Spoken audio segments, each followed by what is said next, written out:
Menstrual cycle ये एक reproductive cycle है जो कि अकर होती है हर फीमेल प्राइमेट्स के अंदर हर महीने, और ये रिपीटेड होती है 28-29 डेज़ के बाद हर महीने, ठीक है।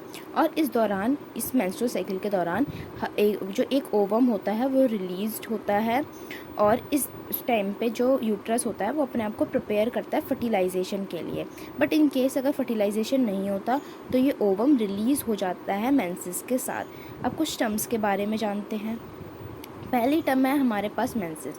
मेंसेस क्या है? ये एक फ्लूइड है जो कि मेंस्ट्रुएशन के दौरान निकलती है, जो कि इंक्लूड करता है endometrium lining and blood vessels.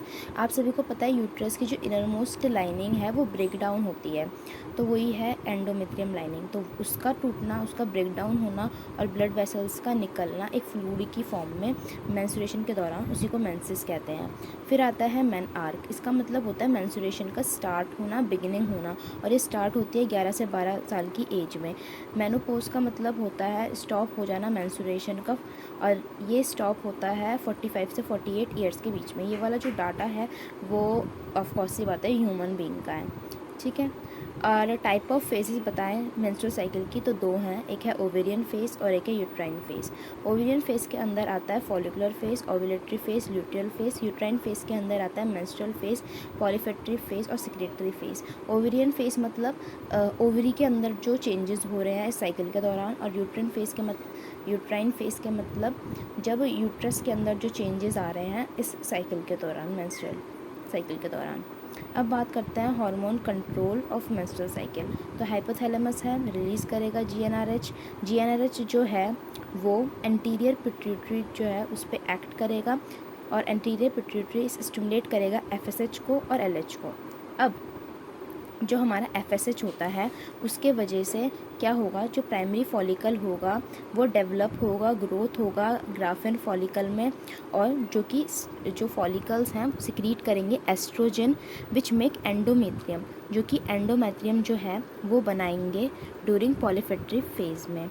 तो एफएसएच का काम क्या है, वो फॉलिकुलर का डेवलपमेंट देखता है और एस्ट्रोजन का सिक्रीट करता है, जिसके वजह से एंडोमेट्रियम बनती है, ठीक है। एलएच के अगर हम देखें तो ये जो एलएच होता है वो एक्ट करता है ग्राफिन फॉलिकल में, और ये जो ग्राफिन फॉलिकल हैं ये रप्चर होते हैं, मतलब फट से जाते हैं, जिसकी वजह से ओव्यूलेशन हो पाता है।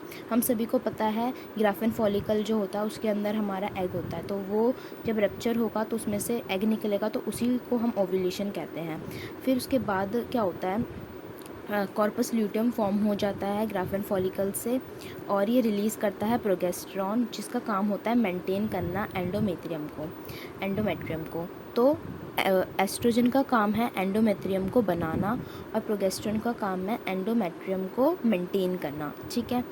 नाउ अब हम इन फेजेस को थोड़ा अच्छे से पढ़ते हैं। तो पहला फेज़ जो आता है वो हमारा होता है मेंस्ट्रुअल फेज़। मेंस्ट्रुअल फेज़ जो होता है डे 1 से 5 मतलब 5 दिन का होता है ये, और इस दौरान जो होते हैं ब्रेक डाउन होती है एंडो मटेरियल की जो लाइनिंग होती है उसका ब्रेक डाउन होता है, जिसकी वजह से ब्लड निकलता है, ठीक है। और in case absence of pregnancy, जब मतलब प्रेगनेंसी मतलब फर्टिलाइजेशन जब नहीं होता तो जो कॉर्पस ल्यूटियम है वो डिजनरेट कर जाती है, ठीक है। अब बात करते हैं हम हमारे फॉलिकुलर फेज़ की या पॉलीफेट्री फेज़ की। तो ये अकर होती है 6 से 13 डे तक, और इस फेज़ में क्या होता है, फॉलिकुलर का डेवलपमेंट होता है एफएसएच से। तो वो जो एफएसएच है वो सिक्रीट होगा, जिसके वजह से प्राइमरी फॉलिकल से ग्राफिन फॉलिकल में जो फॉलिकल है वो डेवलप होगा। उसके बाद ये जो फॉलिकल्स हैं वो सिक्रीट करते हैं एस्ट्रोजन को, तो इसीलिए इस फेज़ के दौरान, ये जो फॉलिकुलर फेज़ है इस दौरान जो एस्ट्रोजन होता है वो पीक पर होता है, मतलब सबसे ज़्यादा होता है, जिसके वजह से वो जो एंडोमेट्रियम है उसको बनाता है, ठीक। और इस दौरान जो एलएच होता है, एफएसएच होता है, और जो एस्ट्रोजन होता है वो पीक पर होते हैं, ठीक है।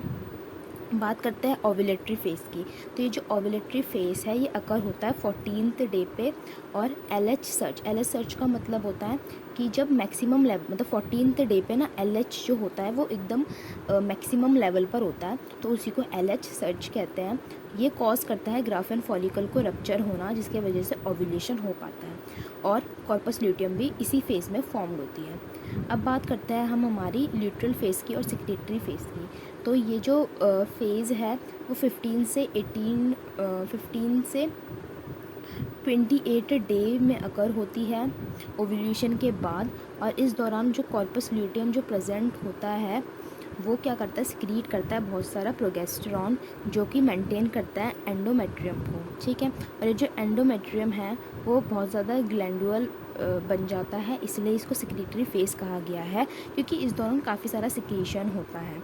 और ये जो प्रोगेस्टेरॉन है और ये जो एस्ट्रॉन है वो पीक पे होते हैं इस फेज़ में, स्पेशली जो प्रोगेस्टेरॉन है वो तो पीक पर ही होता है इस फेज़ में। That's all about menstruation.